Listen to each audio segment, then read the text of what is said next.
안녕하세요. 인생의 산지혜의 바다입니다. 오늘은 흥분에 대해 주제를 삼아 이야기를 나누고 싶습니다. 흔히 사람들은 흥분하면 이성의 흥분과 사랑의 흥분만 생각하는데 그것이 아닙니다. 자기가 좋아하는 상태나 기뻐하는 상태, 그것이 바로 흥분된 상태입니다. 그래서 흥분은 사람을 움직이게 하는 원동력이라고도 볼 수 있습니다. 그러니 흥분을 이성적으로만 생각한다면 더 넓고 깊게 흥분을 사용할 수가 없겠죠. 흥분은 마음을 뜨겁게도 하고 차갑게도 합니다. 또 흥분은 좋아하게도 하고 기쁘게도 하고 걱정되게도 하고 불안하게도 합니다. 이렇게 방향이 다를 뿐이지 흥분은 마음과 생각의 상태를 움직이는 힘을 갖고 있습니다. 그러므로 이 흥분 상태를 잘 써야 각종 할 일들을 희망과 기쁨, 즐거움으로 할 수 있는 것입니다. 이때 흥분은 가만히 있으면 일어나지 않습니다. 생각해야 됩니다. 그리고 행해야 돼요. 가령 노래에 흥분되려면 어떻게 해야 될까요? 기뻐하고 좋아하면서 자꾸 노래를 불러야 노래에 흥분되겠죠. 가만히 있으면 전혀 감흥이 없습니다. 이와 같이 할 일에 흥분되려면 자꾸 그에 대해 생각하고 일을 해야 됩니다. 가만히 있으면 하루 종일 그 무엇에도 흥분되지 않습니다. 고로 흥분이 일어나지 않으니 아무것도 하기 싫은 것입니다. 여러분, 삶 속의 흥분은 수백 가지입니다. 무엇이든 좋아하고 기뻐하고 희망에 불타서 생각하고 행한다면 흥분이 일어나서 능동적으로 하게 됩니다. 그래서 쇼핑도 좋아하고 기뻐하며 거기에 빠져서 하면 생각도 행실도 쇼핑에 흥분된 것이고요. 음식도 좋아하고 기뻐하며 빠져서 먹으면 생각도 행실도 먹는 것에 흥분된 것입니다. 이렇게 사람들은 모두 각자 나름대로 기뻐 좋아 흥분되어 삽니다. 다시 한번 말씀드립니다. 이성적 사랑만 흥분이 아닙니다. 그러나 잘못 생각하면 흥분의 근본을 깨닫지 못하고 자꾸 육체적 사랑만 생각합니다. 그래서 제대로 배우고 생각을 잘해야 돼요.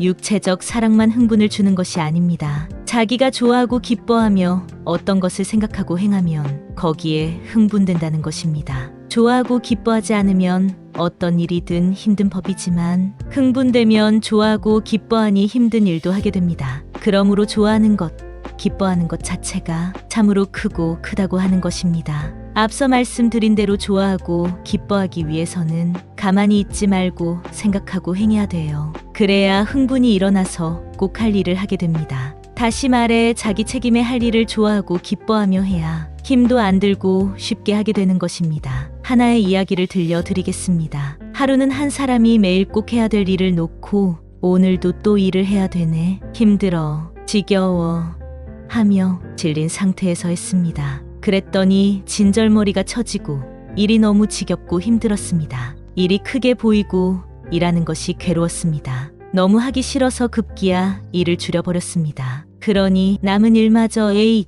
일도 안 하면 편하겠다 하고 남은 일들도 지겹게 생각됐습니다. 이렇게 그가 할 일을 안 하니 안 한 만큼 하나하나 문제가 생기고 말았습니다. 결국 일은 해야 되기에 고심했습니다. 그러다가 생각이 들기를 일을 좋아하고 사랑하며 흥분되어 해야 된다. 그러지 않으면 뇌에서부터 일을 거부하게 되고 생각에서 싫어지니 못한다. 그러니까 나의 할 일을 좋아하고 기뻐하도록 내 마음을 좋고 기쁘게 흥분된 상태로 만들자. 이렇게 그는 생각의 전환을 하면서 일만 생각하지 않고 일의 기쁨과 보람을 넓고 깊게 생각했습니다.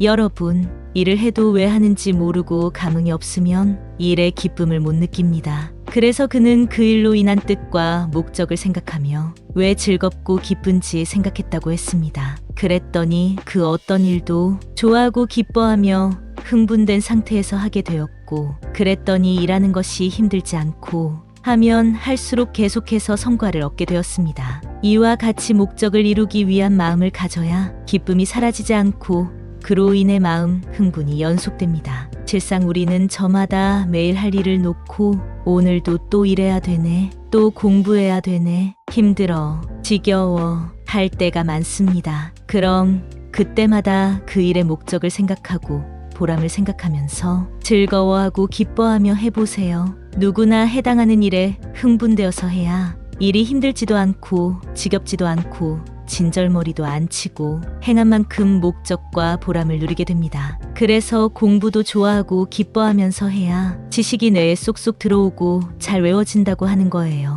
거듭 말씀드립니다. 좋아하고 기뻐하는 것이 흥분입니다. 흥분돼야 제대로 하게 되고 흥분돼야 희망과 감사와 기쁨으로 합니다. 그냥 하면 억지로 할 수밖에 없어요. 그러면 힘들고 지겨울 뿐만 아니라 한다고 해도 제대로 안 됩니다. 사람이 좋아하고 기뻐하는 거, 곧 흥분을 잊으면 어떤 일을 하든지 힘들고 어렵습니다. 그래서 좋아하고 기뻐하는 것이 축복이라고도 할 수 있습니다. 물론 일이 너무 많아서 힘든 사람도 있습니다. 허나 이런 사람들은 그때마다 조정하면서 짐을 줄이되 일을 확 줄이거나 아예 일을 멈추면 안 됩니다. 일이 자기의 동아줄인데 일이 많고 힘이 없다고 일을 놔버리면 자기 기회와 희망을 놓는 격이 됩니다. 자기가 하고자 하면 충분히 할 수 있는데 왜 하는지에 대한 목적과 앞날도 모르니 할 수 있는데도 안 하는 것입니다. 여러분, 매서운 추위도 다가오는 계절인 봄을 보고 참으면서 또 조금 후에 따뜻한 물에 풍덩 뛰어 들어간다는 그 흥분으로 참는 것입니다. 다시 말해 고통과 역경 앞에서도 이기면 잘 된다고 긍정적으로 생각하고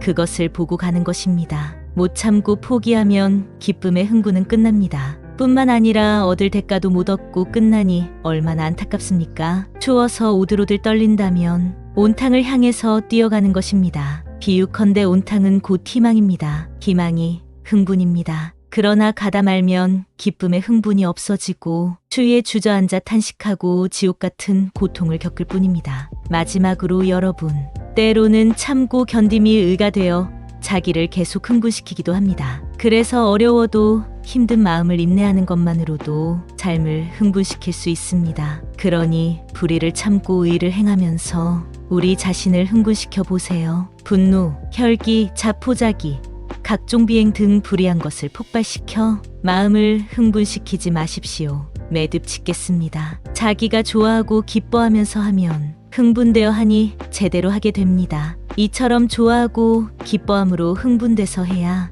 어려운 일도 힘든 일도 좋은 일도 작은 일도 큰 일도 다 할 수 있습니다. 그러므로 기쁨과 흥분의 삶을 연속하여 희망을 이루고 사는 인생으로 귀결되시기를 바랍니다. 이상으로 인생의 산지혜의 바다였습니다. 감사합니다.